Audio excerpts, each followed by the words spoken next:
What's up guys, happy Friday. In this video I'm going to be discussing my client's 6-week progression, and then I'm going to tell you every single thing that we did together so that you can implement it for your own journey and you can see the same results as her, if not better. Before we get into this video today, I want to remind you guys to do hard things, do the things that you say you will, and push yourself to failure because you'll never know how far you can really go if you never test yourself. I know I say this a lot, but if you have any questions specific to your fitness journey, if you have any questions about motivation, mindset, about me, about weight loss, about absolutely anything whatsoever, drop it in the comments below or DM me on Instagram and I will get back to you one way or another. Without further ado, I'm gonna move you guys over to my computer. So guys, we've now switched over to my computer. Before I get into anything with you guys, I just want to encourage you one more time to drop a comment down below if you're struggling with anything, if you have any questions about, drop it down below. Or as you can see here, I respond to all of my DMs, every single DM. I used to be the girl on YouTube trying to figure this out myself. It's intimidating, it's overwhelming, it's hard to figure out, it's frustrating. I've been there. Without further ado, let's get into this video. So this is my client's progress that she made within 6 weeks so that you can implement everything that we discuss in this video to your own fitness journey. I make all these videos about different kinds of clients in case you resonate with one more than the other, or you can be like, oh, I'm just like her, so I can do this, or I'm just like him, so I can do this. Let's go ahead and start with her transformation. Extremely proud of her. And this was not easy by any means. She had to work very hard for this. So you can see in 6 weeks, I mean, it's a 9-day difference, very clear. I don't really need to do much explaining here, but her abdomen lost considerable amount of fat. Same thing with her legs. And then we have more definition up here in her back. Pause if you want to look any longer. This is a side view. Pretty obvious the difference, right? That's a considerable amount of progress within 6 weeks. So, yeah, pause if you want to look a little bit longer. Here's another one for you before we get right into it. But yeah, so let's go ahead and start with square one, which is establishing the goal. Now, I made a YouTube video 2 days ago that I posted. It was more of a conversational video about how to achieve any goal. And one of the pillars in that video was discussing how you need to be very precise when choosing your goal. You need to be very specific. The more specific you are, the easier it is to see a clear path to get there. When we choose a broader goal or a goal that's not very specific or a goal that seems very big, it's a bit intimidating for us to try to tackle, therefore kind of prolonging the start of achieving said goal because we're like, damn, this is really intimidating, it's overwhelming. You don't really know how to go about it, so you tend to kind of push off that start date. You're a little bit reluctant to start because it seems like a lot of work.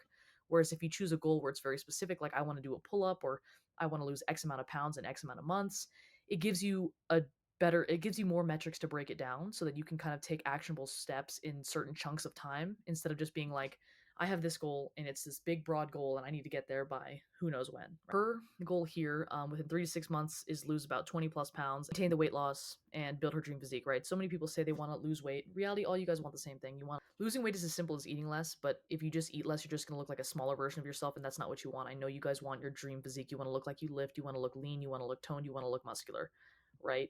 And that's not the same thing as losing weight. So first, we got to shift our mindset from losing weight and being so concerned with restriction and seeing the scale go down and being obsessed with the scale and just trying to be skinny to how can I effectively fuel my body so that it can perform well and build the physique that it is that I want, right? You want to look a certain way and you're associating that with losing weight, when in reality, it's losing fat and building muscle.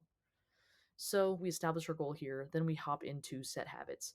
Now, generally, everyone has the same negative habits. They lack consistency, they lack discipline, and usually they lack the knowledge. As to why they lack those things, those vary per person, right? So for her, she was a really, really busy person. She had a stressful life, and one of her biggest downfalls was all the stress that she had to deal with. So that was one thing that we had to navigate multiple times throughout the week.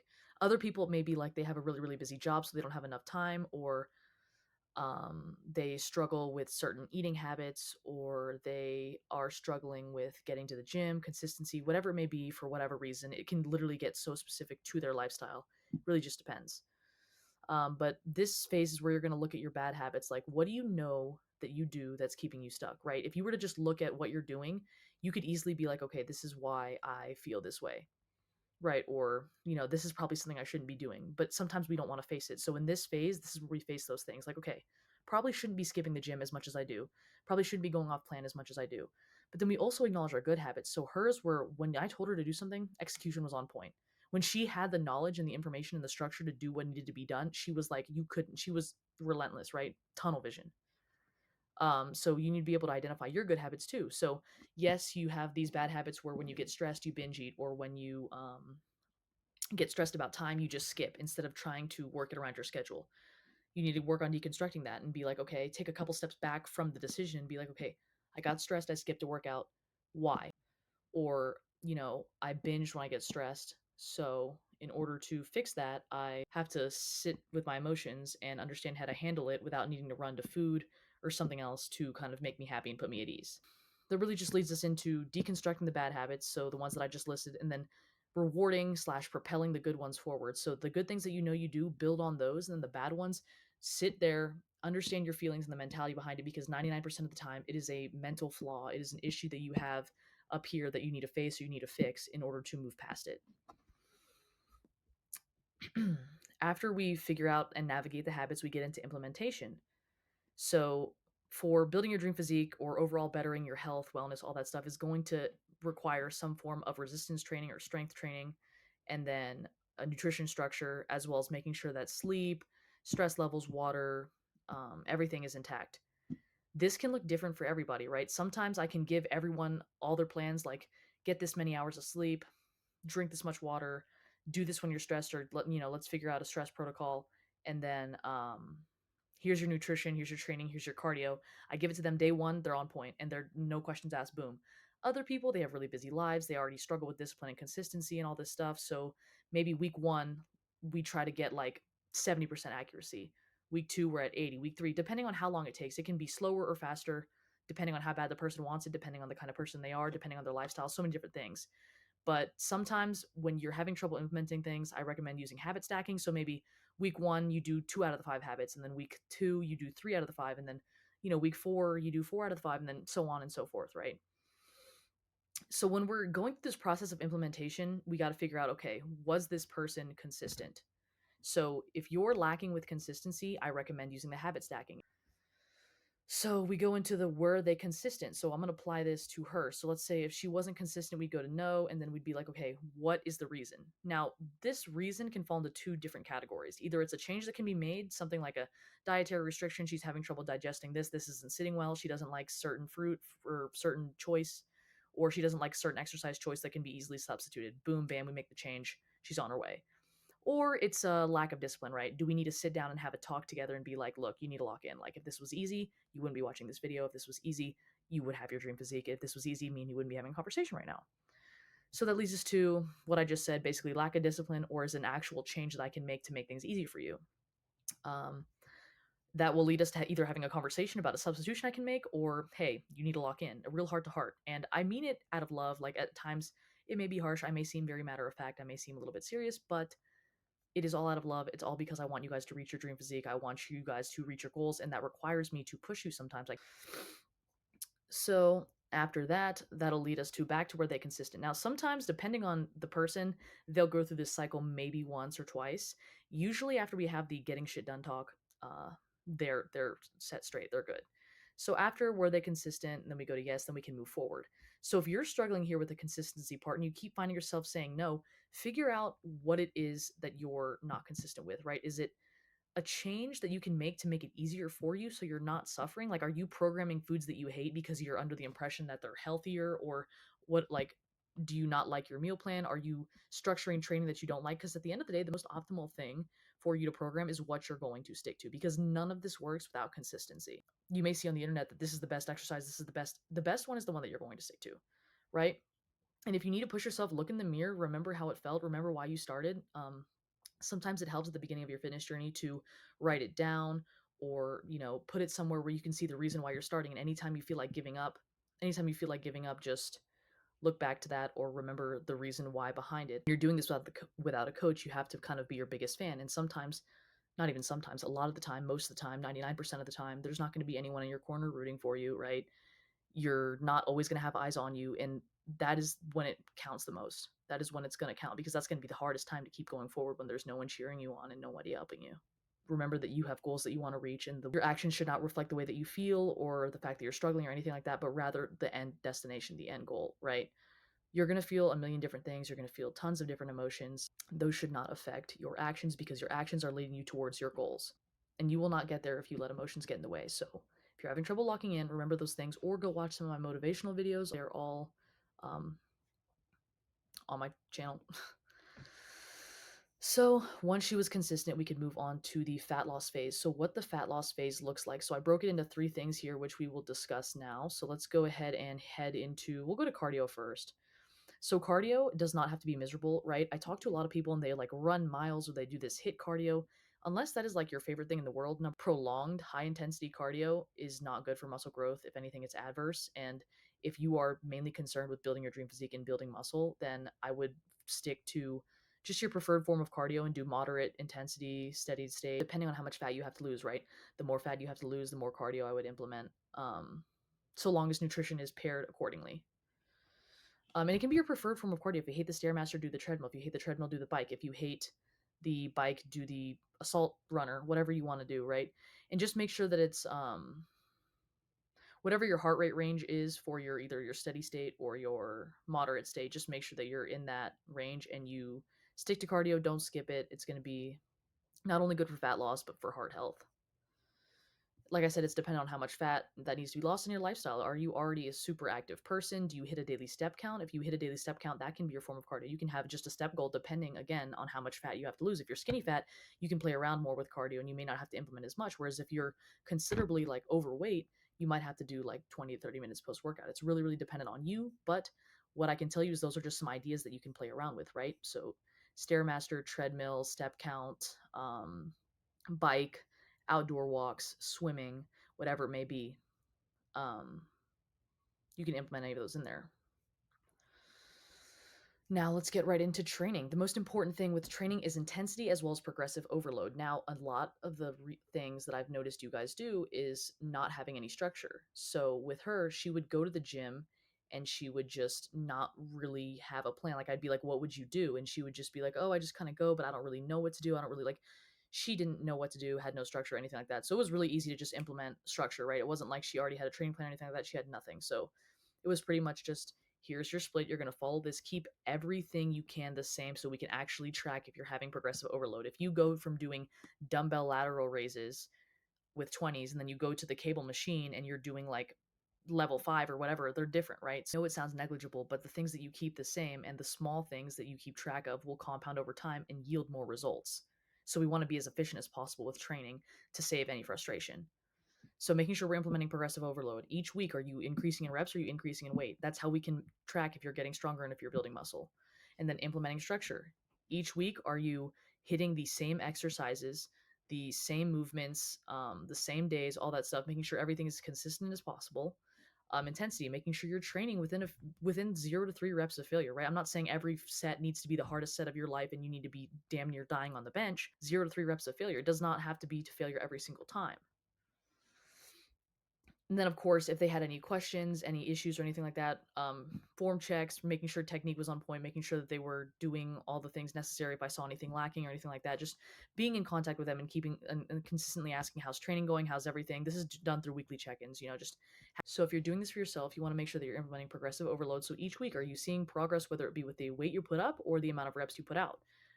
Is it structured? Do you have a structure? Do you follow a plan? Are you keeping track of everything?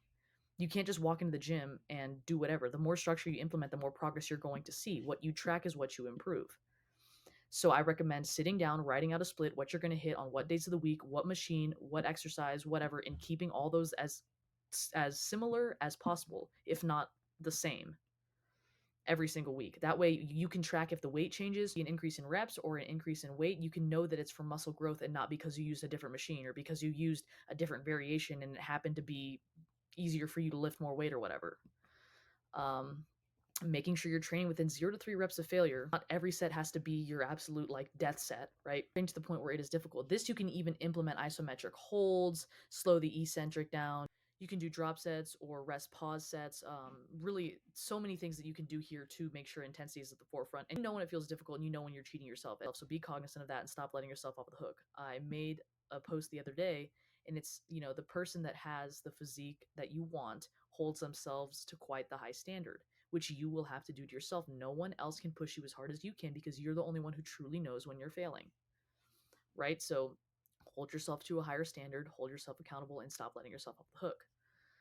When it comes to your own form checks, questions, and technique, make sure that you're feeling the contraction and the correct muscle groups engaged, right? If you're doing, let's say, a lat pull down and you're feeling majority of it in your biceps and none of it in your back, maybe we need to reassess the form. Maybe we need to hit YouTube University. Maybe we need to Google or TikTok or look at a video or something like that, or ask somebody, what am I doing wrong? Now we head into nutrition. This is arguably the most complicated, hardest part, right? Nutrition is dependent on so many different things. Lifestyle. How sedentary is your lifestyle? Is your job, are you a server where you walk around a lot, or are you sitting at a desk?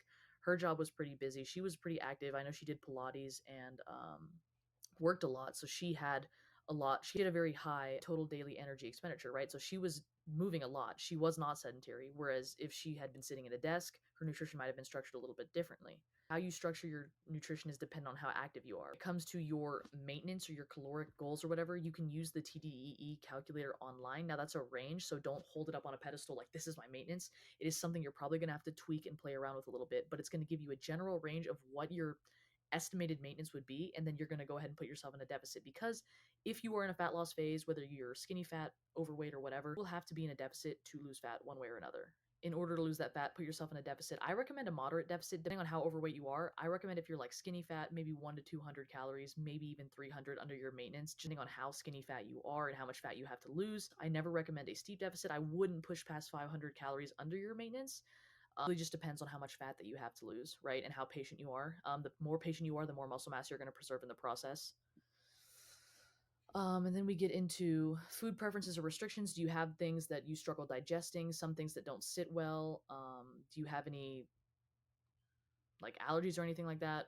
For me, when I work with my clients, I ask them what they like, their favorite foods, and I try my best to make their meal plan full of things that they love. It's one thing that's going to make you consistent is making sure your meal plan is something that you enjoy, right? If you absolutely hate it, but you're programming it because you think it's what you should eat, or you think that you need to eat chicken and veggies with every meal, don't do that, because you're not going to stick to it, right? If you like chicken and rice or ground beef and rice or shrimp and rice or shrimp and pasta or whatever it is, like, make your meal plan something that is desirable to you, right? So long as it fits not only your macros, but their whole nutrient dense foods. I recommend filling your, if it fits my macros, whatever calories, this, all these numbers with junk shit like Rice Krispie treats, protein bars, protein shakes, protein chips, random sugars, processed stuff. I recommend staying away from that.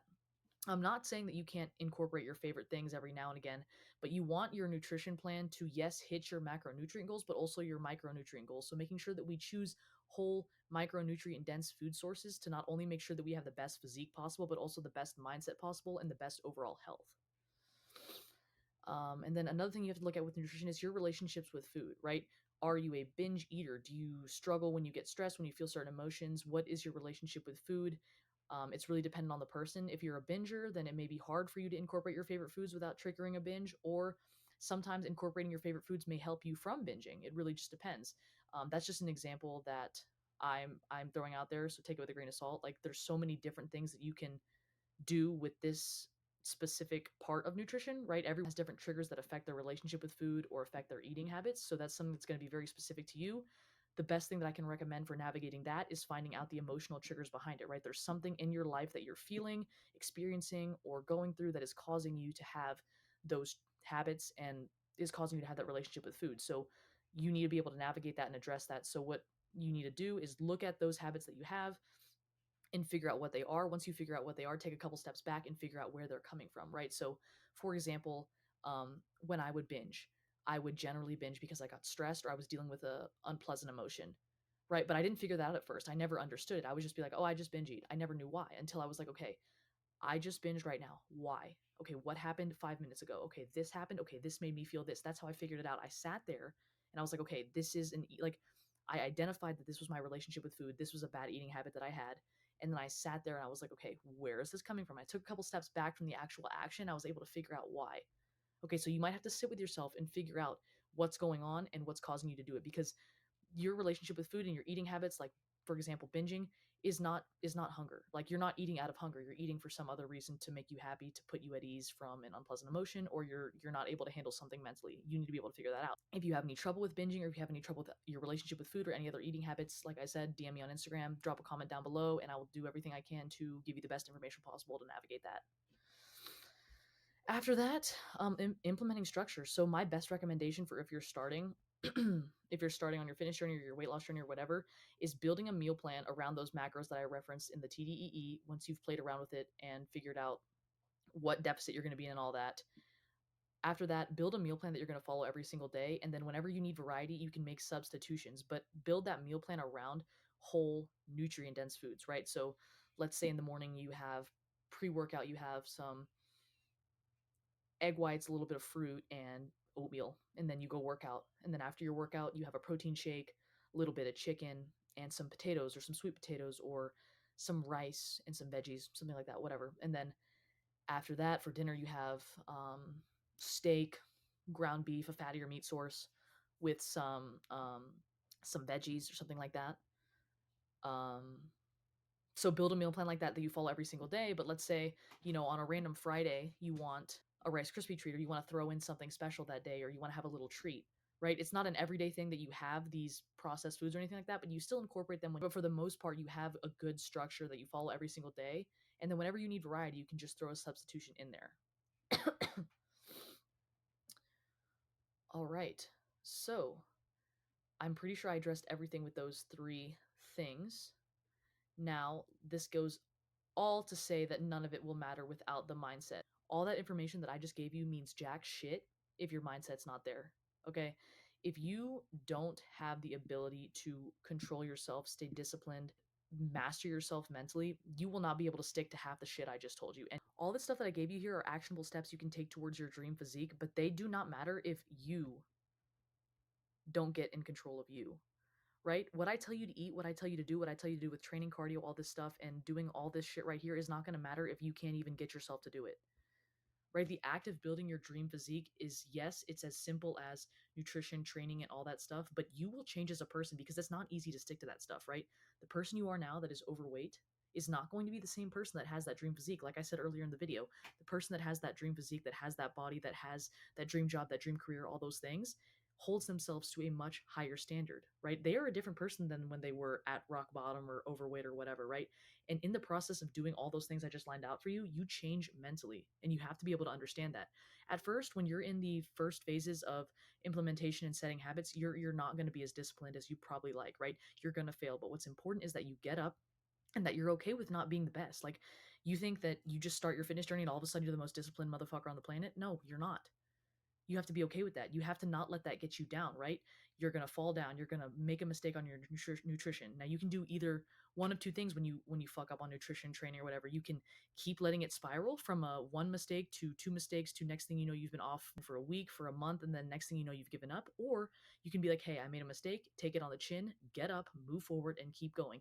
That is what builds discipline. That is the mindset that's forming you to become the person that has said physique that you want, right? So I want to remind you that now. I want to tell you that now, that all that shit that I just said does not matter if you cannot master yourself. You're going to fall down. You're going to make mistakes. You're going to fuck up. It's not going to go according to plan. I'm going to tell you that right now. But the most important thing is that you get up every single time. You don't give up. You let it make you better, and you do hard things. You do the hard option. It's easy to give up. It's easy to let one cheat meal spiral into a cheat week to a cheat month. Next thing you know, you've gained it all back. It's very, very easy to do that. Be the person who gets up, takes it on the chin, said, I fucked up today, I ate something I shouldn't have, and I'm going to get right back on track tomorrow. And let me remind you, when you mess up, don't try to overcompensate and be like, okay, I ate too much today, I'm going to do so much cardio tomorrow. Take it on the chin. Accept it for what it is. Let it make you feel like shit instead of trying to be like, oh, I'm going to make up for it. Nah, you messed up. You ate off plan. It's okay. You're human. Get up, get back on track tomorrow. Let the pain of going off plan and you feeling like shit, or you being bloated, or you feeling like, damn, I messed up, and feeling like you're lacking confidence because you didn't do what you say you would, let that act on you. Let it change you. Let yourself feel it so that next time you're like, damn, I don't want to feel like that again. I want to feel confident. I want to do what I say I will. I want to say I'm going to stick to my nutrition. I want to say I'm going to stick to my training, and I want to do it because that is the kind of person that has the physique that it is you want and that has the life that it is that you want. And that is everything I have for you today, guys. If you want to work with me one-to-one to build your dream physique, the application is in my Instagram bio, or you can DM me or comment down below, and I will reach out to you to see if we'd be a good fit. Thank you guys so much for watching. I can't wait to see y'all's results when you implement this into your own life. If you have any questions whatsoever, I'm going to tell you guys one more time. Drop it in the comments down below or DM me on Instagram. Thank you guys so much for watching. I love you guys so much, and I will see you in the next one.